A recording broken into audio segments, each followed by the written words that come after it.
Hey guys. Hello, it's Scott from HeyUGuys. How you doing? I'm good. Good. Happy to be here. Thank you, sir. It's pretty Thank you. sharp. I'm in shorts. I would do the same if I were you. I would do the same. Congratulations on the film. Talk to me about the bus sequence. It's so impressive and so visceral, and the fight sequences are so good. How long did that take for you guys to plan, and how long did it take to kind of pull it off and get it perfect? So I feel like the stunt team was working way prior to us coming into the project. But you know, me and Simu, we kind of rehearsed 3 to 4 weeks, and then we actually needed another 4 weeks to shoot the whole sequence. So we almost spent like 2 months in order to make those fight scenes happen and all those scenes happen. And it was tough. Like, I mean, you know a bus, the inside of a bus. It's a very small and tight place. And I'm a tall and big guy. It's not easy for me to move for me like that. And there were so many people, so many extras there, the cameramans and everyone. And I was hitting poles and walls and basically everything, the stools in there all the time. But I feel like, you know, those were the sacrifices that, you know, in the end of the day, we had to deliver and had to bring in order to create something that epic. Yeah, and it's like a dance sequence because it's not like a Bourne movie where there's lots of quick cuts. There's a lot of you guys, a lot of long takes, and that takes a lot of discipline, I can imagine. It was all us, and trust me one thing, in those 4 weeks, me and Simi, we went to, you know, hospitals, doctors, physios all the time. We got injured so many times, but the fun part or the good part was that we did it together. So once you do something together, no matter how hard it is, it gets easier, it gets more fun because you share the pain. And I feel like, you know, in the end of the day, even though we hated it, we still had fun. And I think you can see that on screen. Yeah, and the great thing about this script as well is that all the characters seem to have an arc, and even your character, who you might see at the beginning is like a henchman, you know, yeah, for sure. But he has his own journey and gets to learn lessons and everything else. That must have been exciting to play a character that was kind of fully fledged.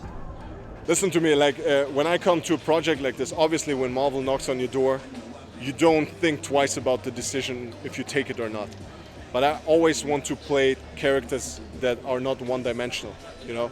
And I'm very happy that Destin believed in me, gave me the opportunity, like you said, to be more than just a henchman. I feel like the relationship that he and Wenwu had, even though we don't see too much of it, but there was more than just, you know, boss and soldier.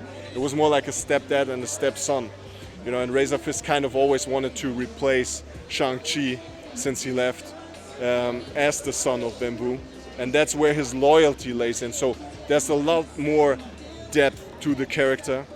So hopefully we peel that off in future movies. We'll see what happens. Yeah. As a final question, then, just about yourself. Obviously, you've done Creed 2 and now you've done Shang-Chi. Are you excited to see what comes next? Do you feel more confident now that you can go and maybe lead your own movie or be in bigger movies? For sure. I mean, that's the goal. I mean, I have the biggest dreams and goals. Luckily, I was able to book the next big project right after Shang-Chi. We filmed Borderlands, and I just finished that movie like 5 or 6 weeks ago, which actually shows me first time not starting as a villain but as a hero, which is a nice difference. And obviously I have, like I said before, I have the biggest goals, the biggest dreams, and the goal is definitely one day to star in my own movies, to have my own spin-offs, my own movies. So we'll see where that goes. I'm definitely working hard for this. I'm determined to get and reach that goal. So we'll see. We'll see how long it takes me to get there. Yeah.